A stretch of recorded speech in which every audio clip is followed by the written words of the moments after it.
எப்படி இருக்குது? எப்படிங்க? ஆதியாவின் பால் கறந்து வைத்து அதில் முகம் பார்த்தா நன்றா.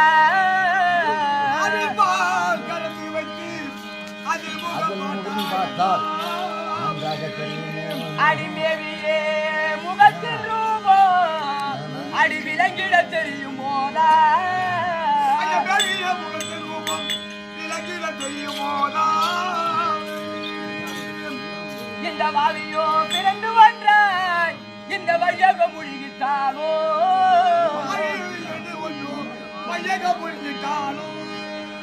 எனக்கு ஒரு தீவினை வந்த போது குலம் தெரியாமல் பேசுவேனோ.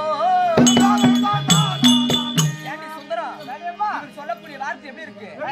ஆவின் என்று சொல்லக்கூடிய பசுமாட்டை கொண்டு வந்து அந்த பாலை கறந்து, அந்த பாலை கறந்து என்ன செய்வாங்க? பாலமாக பார்த்தோம் தெரியுமா? பாலை கறந்து